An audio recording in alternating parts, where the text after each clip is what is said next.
Hey everybody, welcome back to week 2 of Basically Sci-Fi, a writing show of what you can basically call sci-fi, starring me, Todd, and And not starring me, Jared.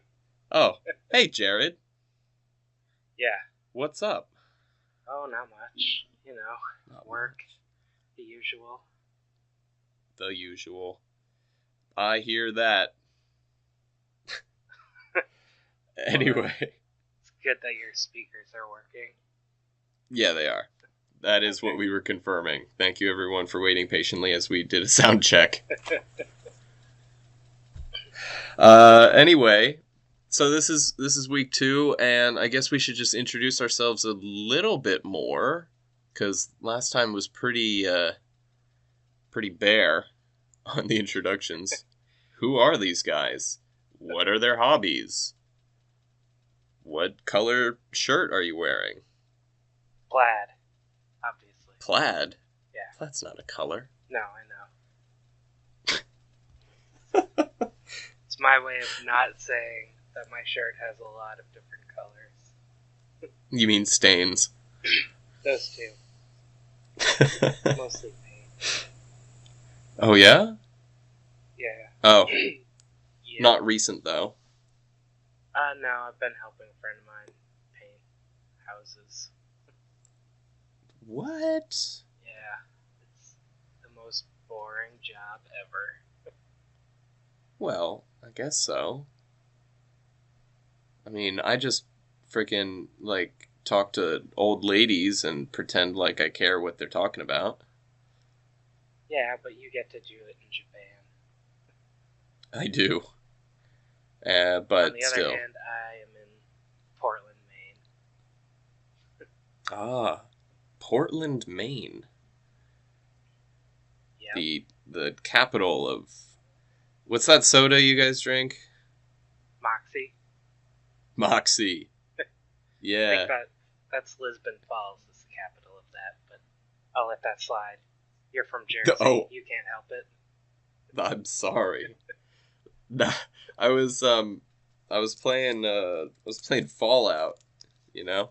Oh yeah, 3, And 4, they had that 1, 2, the new one, 4. 4. Yeah, nice. And they got that expansion that actually takes place in Maine. Yeah, I saw that. I played like 10 minutes of Fallout 4, and then I went back to Skyrim. Well, I mean, it's understandable. I thought so. It's the better game. Yeah. But I thought of you because one of the dungeons in Fallout 4 expansion was a bottling company Oh.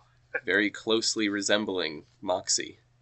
Yeah, well, I won't get into how that's wrong, because that's just tedious, but fair enough.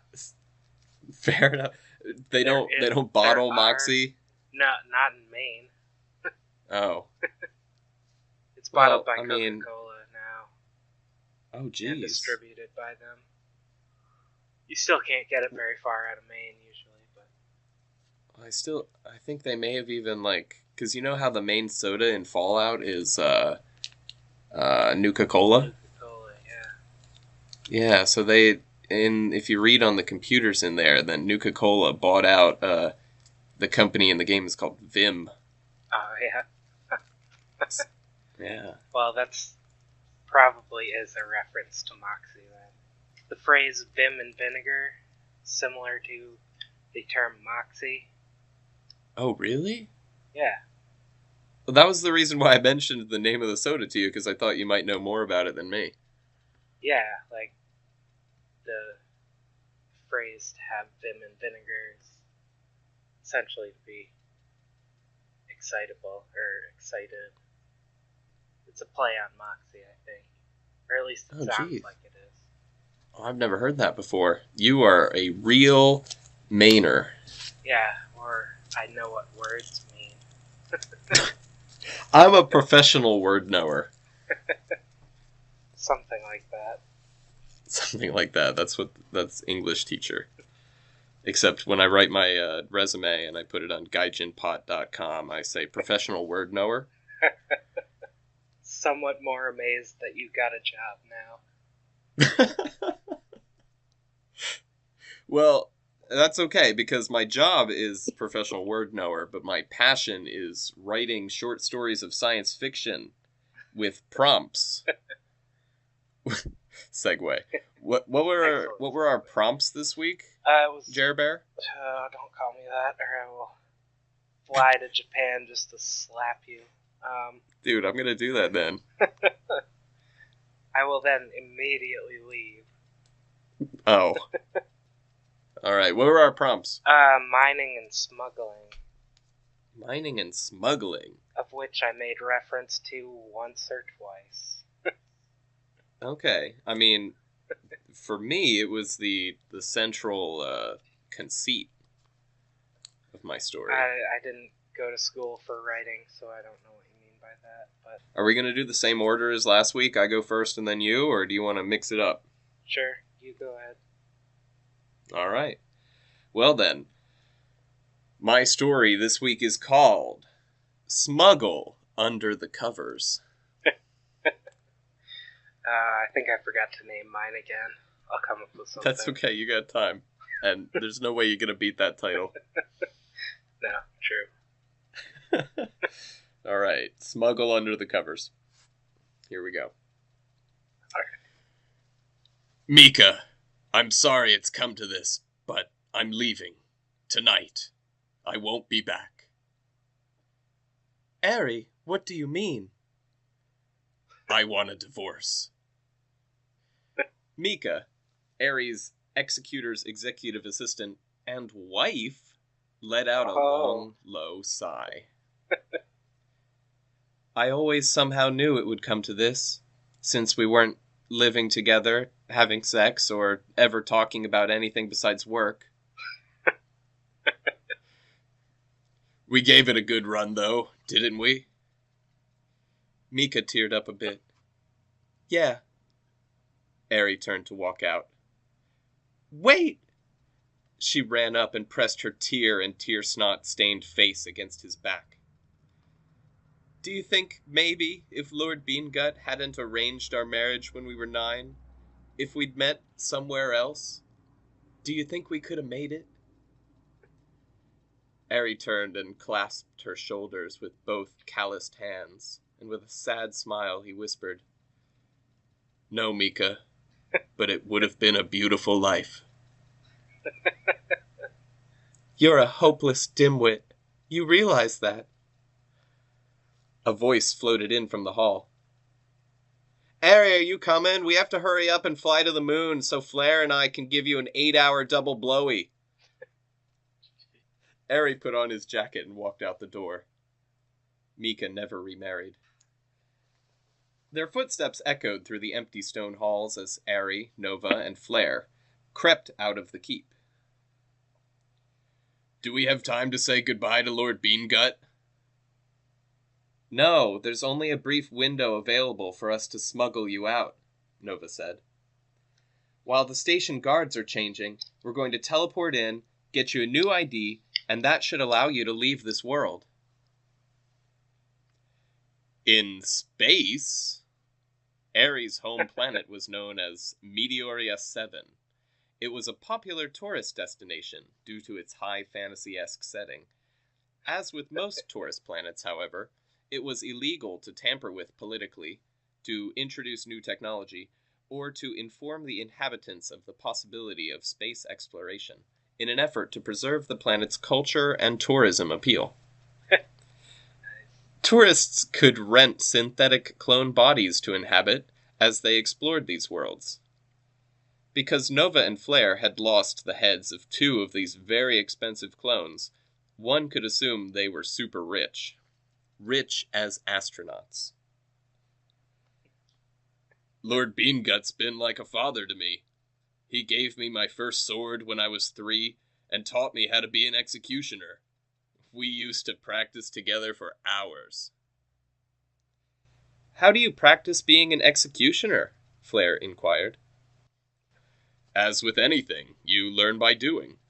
He would bring in men, women, and children who had committed crimes such as theft, murder, public urination, public defecation, public masturbation, public spousal humiliation, public bestiality, public interracial marriage.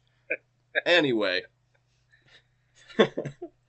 Anyway, even when I was 3, he patiently guided me as I hacked away at their necks, sometimes for hours, with my mere baby arms.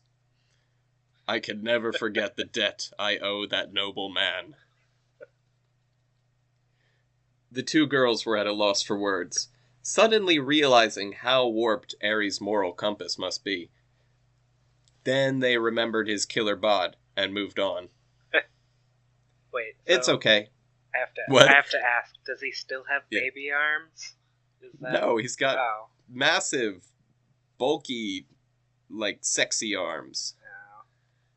Like Dave. I was kind of hoping for baby arms. No. Okay, anyway. When he was 3. Yeah. It's okay, we'll send him a letter, Nova lied. Outside the keep, because trying to teleport indoors would just result in bumping your head on the ceiling, the group stopped and looked up at the new moon. You 2 wait here. I'll go first. And when the teleport worker, Steve, takes his after-lunch shit, where he brings his laptop to the bathroom for a suspiciously long time, I'll... My boss does that. Is he named Steve? No, unfortunately. Oh, okay. Anyway, when he brings his laptop to the bathroom for a suspiciously long time, I'll run in and warp you 2 up. Then erase the log. That way, no one will know we've brought one more person with us. Oh, clever. Oh, yeah. With Nova gone, Ary and Flare waited in uncomfortable silence. Ary suspected that Flare liked him, since Nova was always egging her on, but Flare was unfortunately more shy. They avoided eye contact and waited. Finally, Ary had to ask, "Hey, when we get to the moon, am I really gonna get an 8-hour double?" He was cut off mid-sentence as the 2 were beamed up. Then everything went blank. Ary awoke and rubbed his head. He was going to have a bruise. What happened? Where are we? He looked around and noticed Flare laying in a puddle of blood with her neck completely broken, along with any hope Ary had of an 8-hour double whatever. Suddenly, a song could be heard emanating from Flare's seemingly lifeless corpse. Oh, skeet, skeet, skeet, skeet, motherfucker. Oh, skeet, skeet, goddamn. Goddamn! Ary searched Flare's broken... I was going to do it twice because it's a ringtone. Ary searched Flare's broken body for the source of the awful sound, starting with her bra, but eventually he found it in her coat pocket. Luckily, as he mashed... That's awful, dude.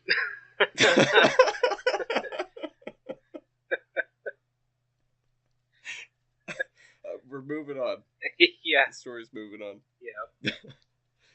Luckily, as he mashed buttons trying to stop that awful song, he managed to accidentally answer the phone. Hello? Flare? Where are you? What? Is that you, Nova? Why can I hear you? Are you a telepath? Ary, look, I don't have time to explain phones to you. Just hold on to it and keep talking. Where's Flare? Can you put her on? She's dead. There was silence as Nova again thought about how they were attempting to smuggle out a very strange, pale-as-fuck killer with an underdeveloped sense of morality. She tried desperately to remember his killer bod. I didn't kill her. I don't know what happened. I bumped my head, and it fucking hurts.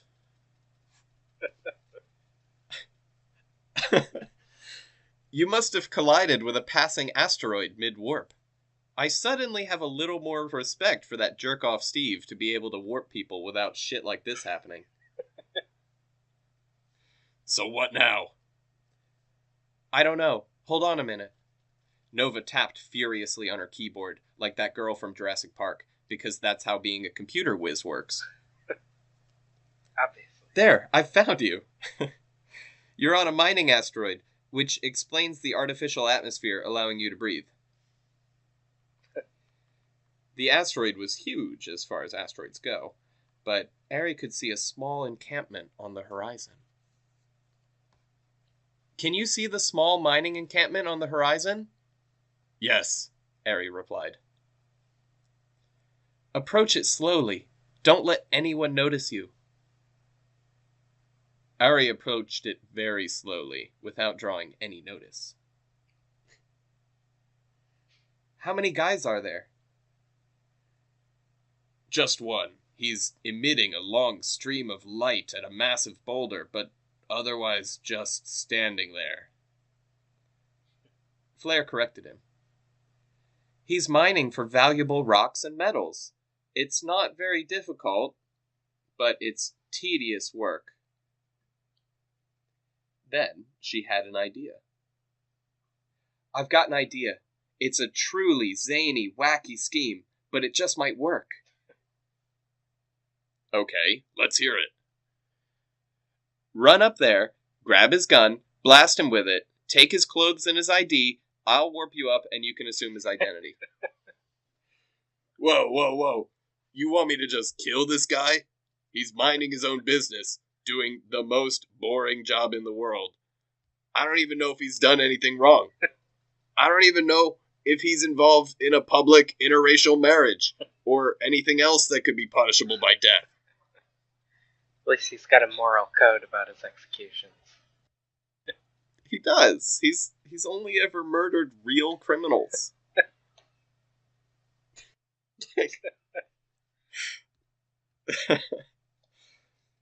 Over the phone, Ary heard a loud, followed by a flushing sound.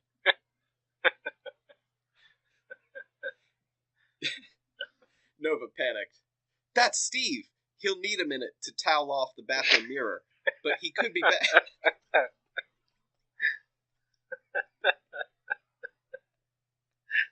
Oh, shit. I didn't know if that one would land. Yeah, that's pretty good there.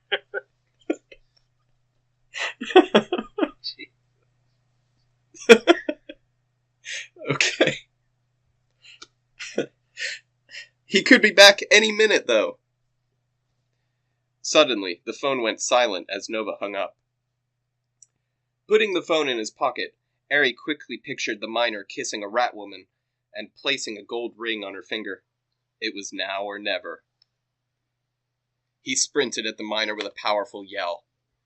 Yelling was a bad idea, because the miner turned and began firing his mining beam at Ary, who did a sweet low-gravity jump flip over the beam. Even though he had left his favorite executioner's sword back home, Ary came crashing down, swinging both massive fists with all his strength on the miner's neck. There was a sharp crack as the miner howled and dropped his tool. Ary quickly scooped up the fallen weapon, pointed it at the miner, and fired. There were no visible burns or other damage, but after a couple seconds, all the carbon in the miner's body exploded out of him and was absorbed into the gun. Sweet. That was easy. Yeah. That was easy. He barely put up a fight, Ary thought to himself. He wasted no time in stripping the miner of all his clothes and began to change into them. The pants barely fit. They were snug around his crotch and didn't quite cover his ankles. Ary couldn't even be bothered trying to get the miner's shirt over his broad shoulders. But he wore the miner's jacket unzipped in the front, revealing his pecs and chiseled abs. He found the miner's ID in his wallet, but couldn't decipher the alien script on the card. Alas, Lord Beangut had neglected to teach him how to read. Ary had asked the Lord to teach him his letters, but the wise Lord Beangut just laughed kindly and assured him that if there was ever any mail addressed to Ary, the Lord would read it to him himself. Ary would never have to be burdened with learning to read and could focus on his studies of swinging big swords. Ary appreciated all the time and effort he saved on not having to bother with any traditional education, but couldn't help being slightly miffed about not even being able to read the new name of the man whose life he would now assume. Ary quickly put that out of his mind as Flair's phone began to ring again. Oh! Ary answered quickly so as not to hear that peculiar song again. Good. Nova, is that you? Yeah, you murdered that guy yet? I'm ready. Beam me up. Haha, I'll try to avoid any more asteroids this time. And with that, she gave a sly wink and flashed a peace sign as she pressed the button that would beam Ary safely to the space station. Just as Ary began to materialize on the teleport platform, Steve, the teleport customs guard, emerged from the bathroom. Ary had never seen such a man. I mean, you hear Steve and you think, like, he's a scrawny little guy who only works as a guard so he can bully around tourists like a big shot. But Steve was a Climaxavian, an alien race of bird-headed humanoids with super buff wings who had evolved human-like hands and thumbs. These hands made flight difficult, but did allow them to jerk off. Steve pointed at Ary with his bird hands. You there! Hey! What are you doing here? Nova was quick to respond. He was mining on a passing asteroid and calling for a lift. You were taking an awfully long time in the bathroom, and I was worried you might be sick, so I helped him up. Steve looked over Ary's poorly fitting clothes for a second. Then his black bird eyes lingered on his bulge for a long moment. When he finally said, "Good enough for me. Just let me see your ID and we'll clear you through." After Ary handed over the dead miner's ID, the Birdman looked Ary dead in the eyes.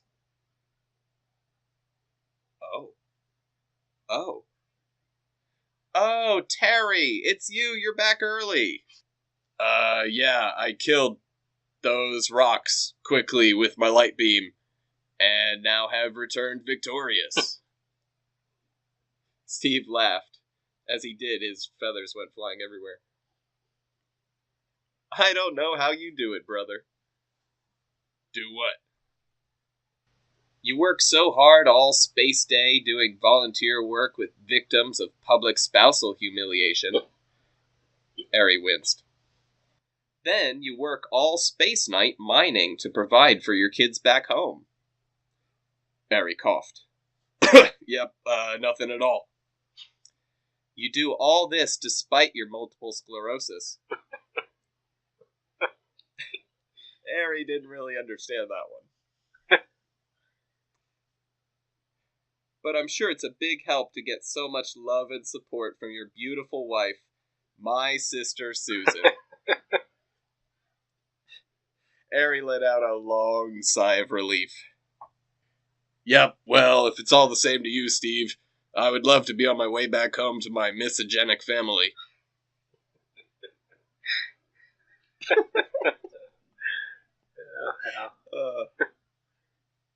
Sure thing, buddy. Hey, just before you go, there was a Dark Lord E-Death who wanted to talk to you about some kind of dark crystal or other. You should still be able to talk to him in the space customs lobby. Want me to page him? There will be no need for that, Steve. Oh, hey, there you are, Lord E-Death. You have served your purpose, Steve. Leave us.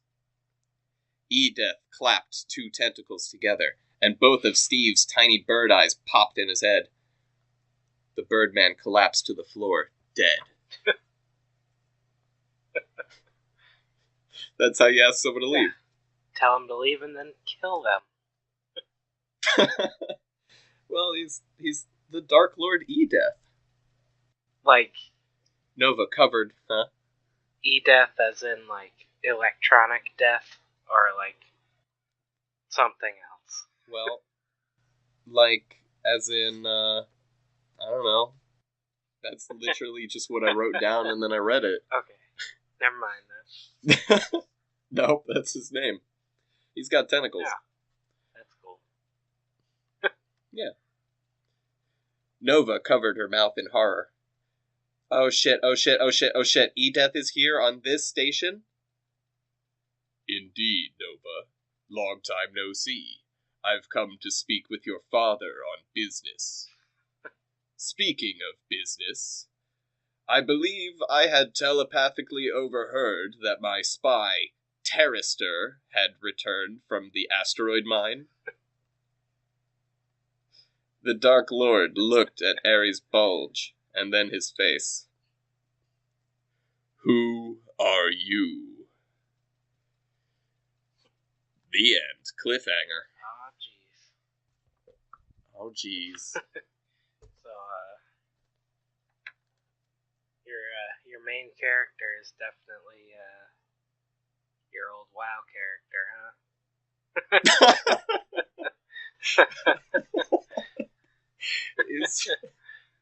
He definitely is. Just, he definitely is.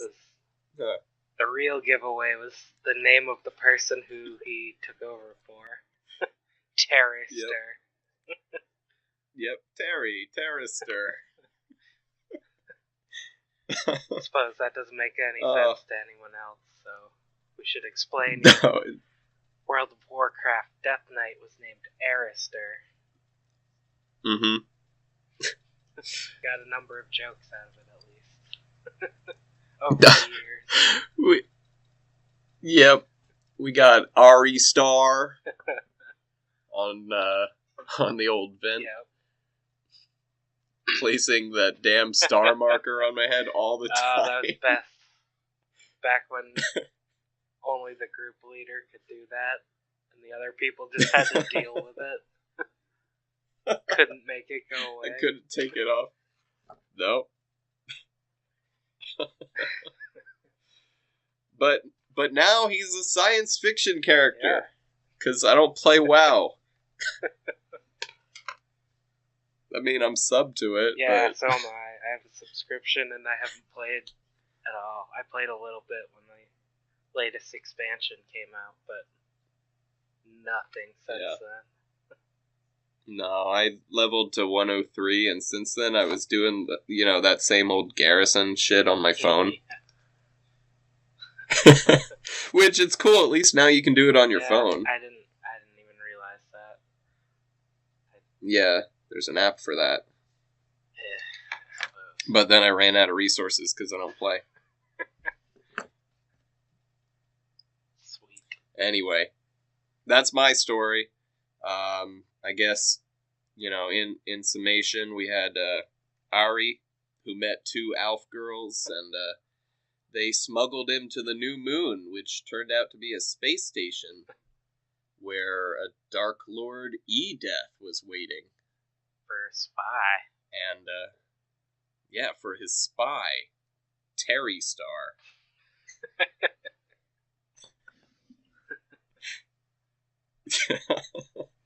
Yep. Sweet. So, everything I explained in about an hour of reading over the last 2 weeks has been surmised in 10 seconds. Yep. Oh, well. How about you? Is your story going to continue from last time? No. Mine's a completely different story. Okay, that's cool. I didn't leave it as a cliffhanger last time. No, I think I'm interested in making mine into like a series. Yeah. I may change characters and perspectives later, but fair enough. It's interesting for me to take these writing prompts and then force myself to continue the same story. Yeah, the one I wrote up this week might end up being a few episodes long, but That's cool. I hope it's an epic. yeah, like Is this Star Wars? huh? I want to hear Star Wars. I did not just write out the script to Star Wars. No, I probably could. We could get. I've seen those movies enough times, but I didn't. I only watched the new one in theaters once. Oh yeah, I Is saw, that on DVD yet, or Blu-ray, or whatever they got yes, now? It is. Oh shit! Yeah, I saw it in theaters and then I rented it the other day Oh, cool. and watched it. It's pretty good. It's not bad. Just I watched the whole movie wondering when something important would happen. Yeah. And when I would learn who these characters were that I was watching. I mean, Because there's no context. No, but there really wasn't any context in the originals either. It was just kind of I know. I think just everybody knows it by now, so everybody, I can just watch most it. of the context for the first movie didn't come until the second and third. So, Yeah. like, you didn't know who Darth Vader was, his relationship to Luke and Leia. You didn't know Luke and Leia had a relationship. Mm-hmm. Han Solo was just kind of this guy, Well, Han Solo had a pretty solid backstory. Yeah, He's well, he was a smuggler. That was it, though. They never really gave any more information about his backstory. And then he shot Greedo, so you instantly know he's a badass. Yeah. Yeah, no, there's no doubt about that, but what I'm saying is there's no context in those, so I wasn't really expecting any in the first of the latest trilogy. I mean, I guess the movie would have been 4 hours long if they'd gone and explained all the characters that, or you would have ended at the up same with time. like episode 1, where you have this long drawn out scene where Anakin Skywalker is racing pods, and nobody really wants to be watching it, but it's all about character development, because how else are you going the game to coming develop out. a little child as a character in a sci-fi epic series? How else are you going to make a 30-year-old princess fall in love with a 12-year-old? Yeah, that was also creepy. Damn. He could race some pods. Yeah. But you gotta wait till he's legal. Just try to hold on, Padme. Contain yourself. Alright, well then, how about we hear your story? Your epic. Well, I mean, I wouldn't call it that just yet, but I'm going to. It's about 5 pages long, so. Oh, dang. Not quite epic yet. That's alright, and what's its title? What's the title of this epic? It's, I didn't come up with one. I completely forgot. Again. It has one. I know it. It's called Mining and Smuggling, because I would just scroll down the prompts at the top of the first page. We'll just have to find out. I guess so. It doesn't really have much to do with either of those, so. Alright. Well, I mean, you came up with at least one of those prompts. I did, and then completely forgot about it. Uh-huh. Alright. Let's hear it. It was the mid to late 30th century when the mining vessel Nostromo, not to be confused with the Nostromo, it's quite famous and altogether more terrifying cousin of alien fame, left the planet Daplia 9. Its cargo, a hold full of the worms that are the main source of food for the fish people who evolved on Earth in the mid-23rd century to take over the ruling political classes of Earth. Oh. The humans and fish, however, had been struggling to enter into the intergalactic community. It was mostly because the aliens tried their hardest to pretend they weren't there. The most extreme example being the Bechtellites of Bechtela Prime, who uprooted their entire civilization in order to avoid contact. This was done partly because the humans were seen as terrifyingly violent, and partly just because, well, the aliens were dicks.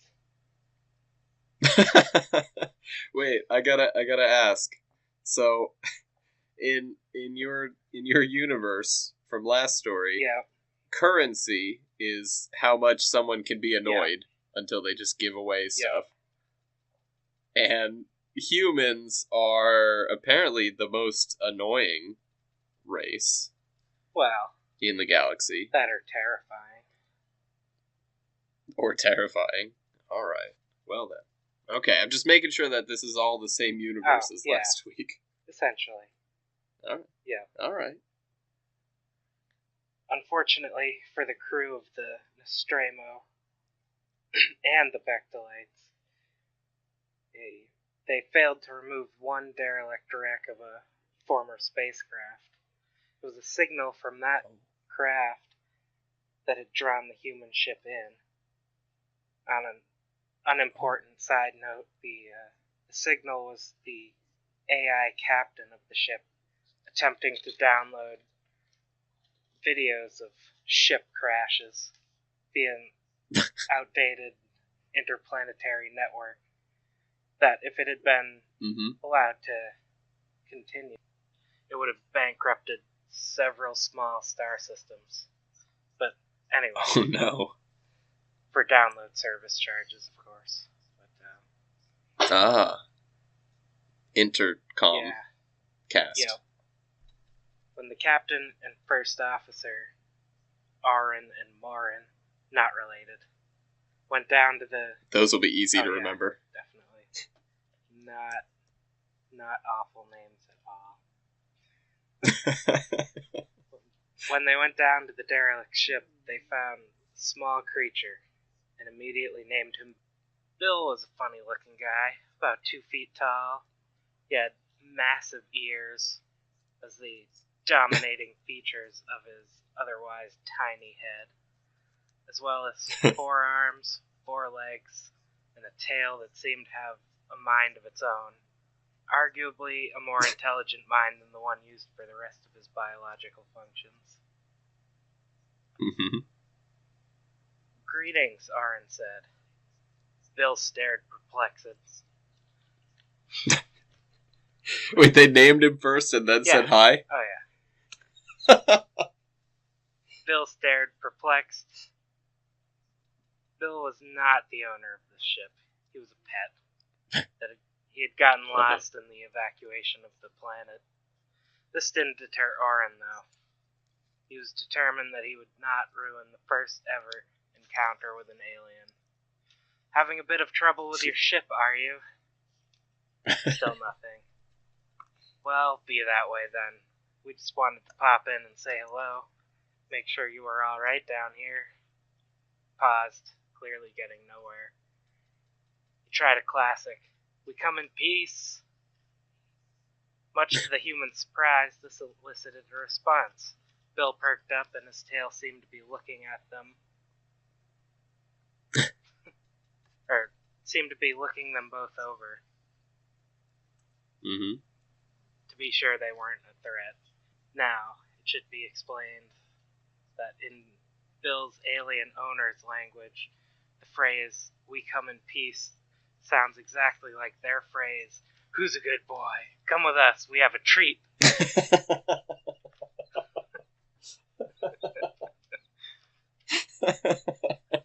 Okay.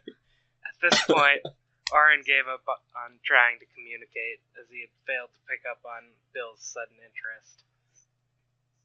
Morin remained silent, as it was his duty as first officer to always agree with the captain and deal punishment to crew members who seemed skeptical. Mm-hmm. As they headed back to their ship to collect some of the translation gear they noticed that Bill seemed to be rather excitedly following them. In fact, he followed them all the way to the ship, where he sat waiting patiently for a treat. The crew gathered around, looking excited.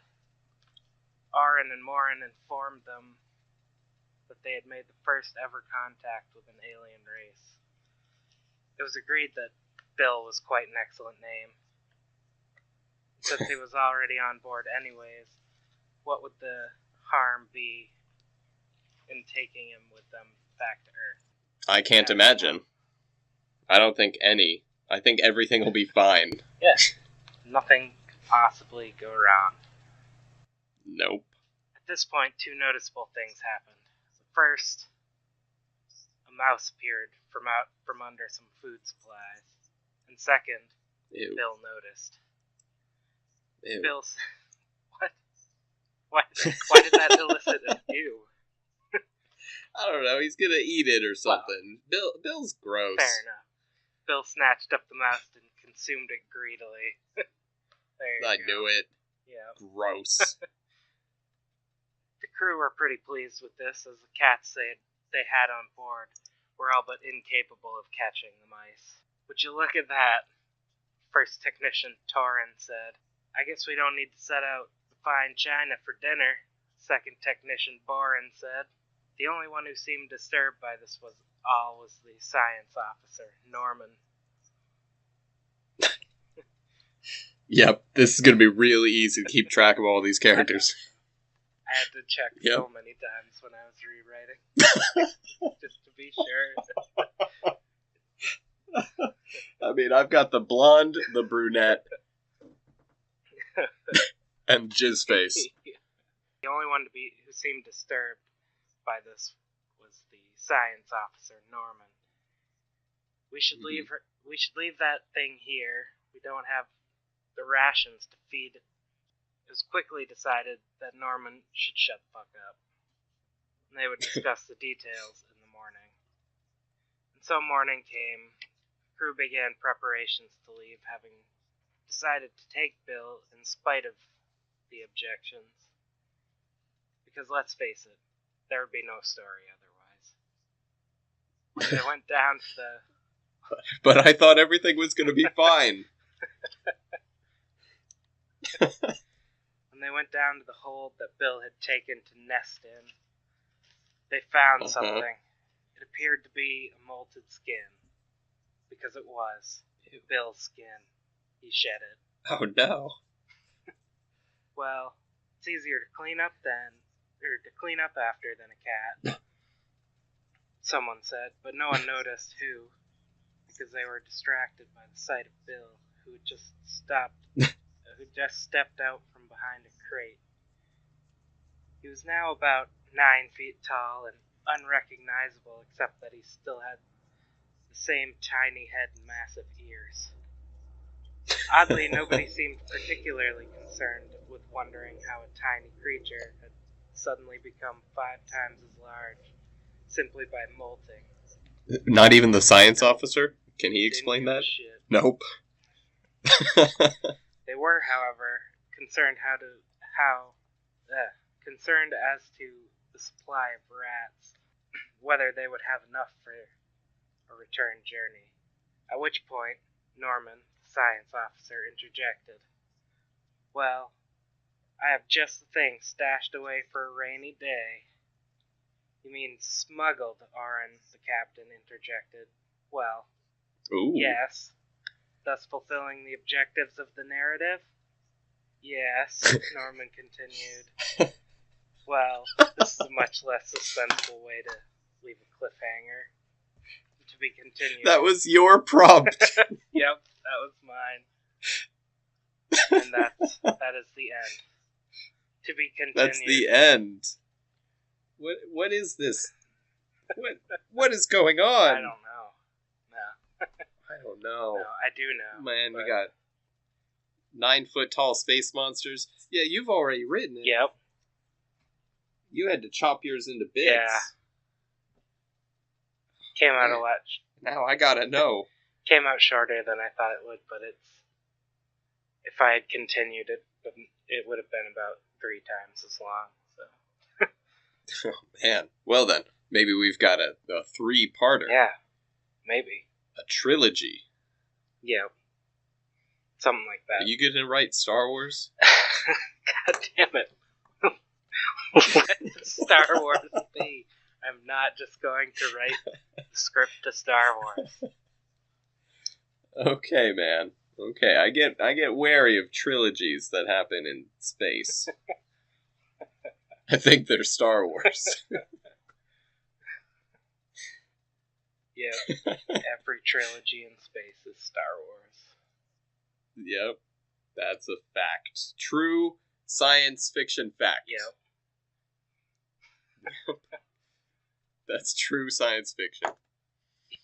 And then I guess that's basically science fiction. Basically the end of our show. Yeah, we will see. Well, then, do you have a prompt ready for next time to recommend? No, not yet. All right. Well then, that'll be hashtag writing goals for next time.